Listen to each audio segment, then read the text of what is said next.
ससुराल बना सब्जी मंडी। कहते हैं शादी के बाद ननद भाभी की सबसे अच्छी सहेली बन जाती है, पर कई ननदें सिर्फ ननदें ही रहती हैं। जिन्हें ऐसा लगता है कि उनकी भाभीयों के घर आ जाने से उनका राज उनके घर से चला जाएगा। पिंकी अपने परिवार की सबसे लाडली बेटी थी। दोनों भाइयों में एक अकेली बहन, जिसकी हर बात पूरा परिवार और उसके भाई सर आंखों पर रखते थे। पर उसे अब डर लगने लगा था, क्योंकि उसके दोनों भाइयों की शादी होने वाली थी। हाँ बहन जी, मैंने सोचा अब दोनों बेटों की शादी साथ ही कर देते हैं। अब दोनों बेटों के लिए लड़कियां साथ ही मिल गई है तो आप जरूर आइएगा शादी में। हाँ जी रखती हूँ, चलिए। अरे पिंकी तो तैयार हुई या नहीं? 2 दिन बाद तेरे भाइयों की शादी है। क्या जरूरत है दोनों की शादी एक साथ करवाने की? अरे तुझे तो खुश होना चाहिए कि एक साथ तेरी 2 भाभियां आ रही है। मुझे क्यों खुश होना चाहिए? अब दोनों भाई मुझ पर ध्यान ही नहीं देंगे, अपनी बेबियों पर ध्यान देंगे। अरे ऐसा नहीं है पिंकी, बहन बहन की जगह होती है और बीवी बीवी की जगह, समझी? तू इस घर में सबसे लाडली है और हमेशा रहेगी। पर अब तेरे भाइयों की जिंदगी में उनकी जीवन संगिनी आ जाएगी तो तुझे भी तो समझना होगा कि उनकी अपनी जिंदगी भी तो है। मैं कुछ नहीं जानती, मेरे भाई सिर्फ मेरे हैं। किसी के भी आने से मेरी वैल्यू कम नहीं होनी चाहिए। तू नहीं समझेगी। चल ये सब छोड़ और तैयार हो जा, सारे मेहमान आते ही होंगे। पिंकी को ये बात खटक रही थी कि अब उसके भाइयों की जिंदगी में कोई और आने वाला था, जिससे शायद उसके भाई उसकी तरफ कम ध्यान देंगे। 2 दिनों में उसके भाइयों की शादी भी हो गई और आज नई बहुओं का गृह प्रवेश था। पिंकी, गृह प्रवेश की थाली लेके आना जरा बेटा। हाँ अभी लाई। ये लो माँ। राजेश भैया ने देखो तो कैसे कविता भाभी का हाथ पकड़ा है। लगता है छोटे भैया को भाभी का हाथ पकड़ते हुए शर्म आ रही है। आपने मेरा हाथ क्यों नहीं पकड़ा जी? अरे मुझे इतने सारे लोगों के सामने शर्म आती है। जेठ जी ने भी तो पकड़ा है ना जेठानी जी का हाथ। अरे जरूरी है क्या जो वो करे वो मैं करूं? अरे चलो चलो अब गृह प्रवेश करो दोनों भाभियां, मेरे भाइयों का हाथ पकड़े हुए। दीपा भाभी, शायद आपको तो ऐसे ही बिना हाथ के ही गृह प्रवेश करना पड़ेगा, क्योंकि अनुज भाई ने तो भाभी का हाथ पकड़ा नहीं। पिंकी की बातों से दीपा को बुरा लगा, क्योंकि उसने सबके सामने ये बात कही कि अनुज ने उसका हाथ नहीं पकड़ा है। और इस बात को लेकर रात को दीपा और अनुज में बहस शुरू हो गई। अरे मुझे नहीं पसंद सबके सामने ये सब करना, तो मैं क्या करूं? मेरा मन रखने के लिए ही आप ये सब कर देते। मुझसे नहीं होता ये सब, मैं पहले ही बता दे रहा हूँ। ठीक है, जैसी आपकी मर्जी। पिंकी के इतना ज्यादा बोलने की वजह से दीपा और अनुज में पहली रात को ही झगड़ा हो गया। दूसरी सुबह दोनों बहुएं सच धज के अपनी पहली रसोई के लिए आती हैं। अरे वाह, दोनों भाभियां तो बहुत सुंदर लग रही हैं। पर ना दीपा भाभी ज्यादा सुंदर लग रही है। आपने तो बहुत खूबसूरत साड़ी पहनी है भाभी।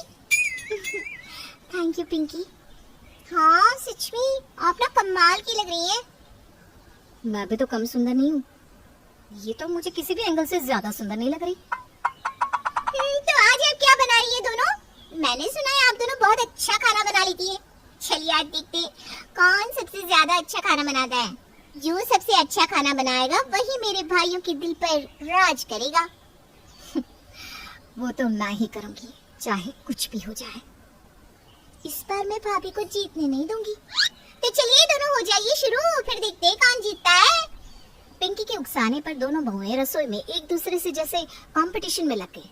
दोनों ये चाहती थी कि वही जीते, इसलिए एक दूसरे से अलग अलग खाना बनाने लगी, जिसकी वजह से दोनों ने ढेर सारा खाना बना दिया। अरे ये क्या है, इतना सारा खाना? ये हमारे घर के लिए बनाया है या पूरे मोहल्ले के लिए? और तुम दोनों ने सब कुछ अलग अलग क्यों बनाया? साथ में बनाती तो वक्त भी कम लगता और इतना सारा खाना भी नहीं बनता। माँ जी ये सब मैंने बनाया है, अब खा के देखिए ना। माँ जी आप ये खाइए, ये सारे पकवान मैंने बनाए हैं। हाँ हाँ ठीक है, यहाँ पर कंपटीशन थोड़ी ना है जो तुम दोनों इतना सब कर रही हो। वो बात तो है माँ जी, पर मुझे लगता है कि मैंने ज्यादा अच्छा खाना बनाया है। आप ऐसा कैसे कह सकती हैं? मैंने इतने सारे पकवान बनाए हैं। अरे आप बस करो, दोनों ने अच्छे अच्छे पकवान बनाए, दोनों बेस्ट हो बस।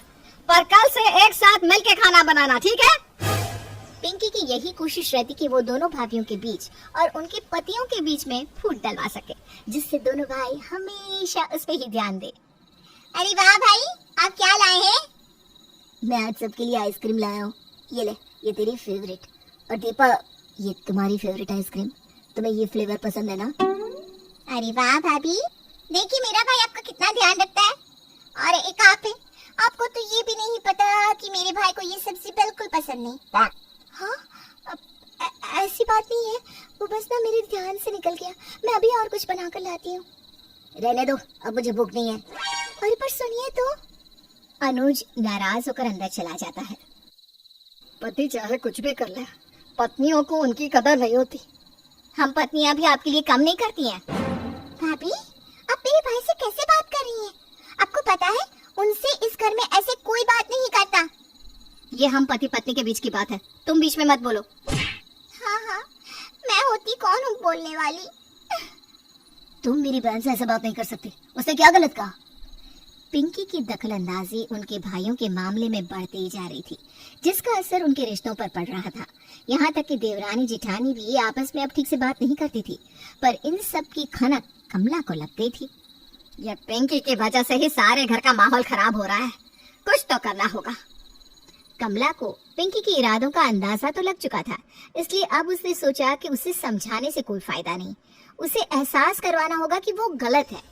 पर कैसे, वो अभी तक कमला को समझ में नहीं आ रहा था। ऐसे ही कुछ दिन गुजर गए और एक सुबह फोन बजता है। हेलो, अरे बुआ जी, कैसे हैं आप? हम तो ठीक है, तुम कैसी हो? हमारे भैया कैसे हैं? पापा बिल्कुल ठीक है बुआ जी। आप बताइए, आपने कैसे फोन किया? क्या करे, तुम्हारी माँ को तो फुर्सत ही नहीं कि ननद को एक फोन ही कर ले। पता नहीं क्या ही करती रहती है पूरा दिन। अरे बुआ जी, ऐसा बिल्कुल नहीं है। आप तो जब देखो मम्मी के पीछे ही पड़ी रहती हैं। अरे तो क्यों ना कहे, तुम्हारी मम्मी हमारी भाभी है और वो हमारा ध्यान नहीं रखती तो कहेंगे ही ना। पहले हमारे भैया के लिए हम ही थे बस, पर तुम्हारी मम्मी के आने से उन्होंने हमारी जगह ले ली। आपको किसने कहा हमारी मम्मी ने आपकी जगह ले ली? उन्होंने तो कभी आपके और पापा के बीच में आने की कोशिश नहीं की, उल्टा आप ही हमेशा मम्मी और पापा के बीच आती रहती हैं। अच्छा, तो जो गलती हम करते थे वो अब तुम क्यों कर रही हो? क्या? हमने आज तुम्हें इसीलिए फोन किया क्योंकि तुम्हारी मम्मी ने हमको बताया कि तुम भी हमारी ही तरह गलती कर रही हो। हम भी अपनी नादानी में ऐसे ही तुम्हारे मम्मी पापा के बीच में आया करते थे, पर जब हमें एहसास हुआ ना कि हम गलत हैं, तो तुम्हारी मम्मी और मैं पक्की सहेलियां बन गई।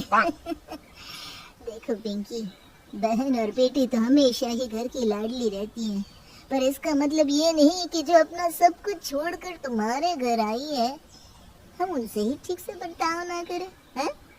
इससे तुम्हारे भाई और घर का ही नुकसान होता रहेगा। अब मुझे आशा है कि तुम्हें बात समझ में आ गई होगी, आई ना? जी बुआ जी, हम समझ गए। आज के बाद हम ऐसा कुछ नहीं करेंगे जिससे भाभियों को तकलीफ हो या उनके बीच झगड़े हो। ये हुई ना बात। कमला ने अपनी ननद के द्वारा पिंकी को उसकी गलती का एहसास करवाया और पिंकी समझ भी गई। उसके बाद उसने ऐसा कुछ नहीं किया जिससे घर घर नहीं बल्कि सब्जी मंडी लगने लगे, जहाँ हर कोई बस एक दूसरे से लड़ता झगड़ता रहता है।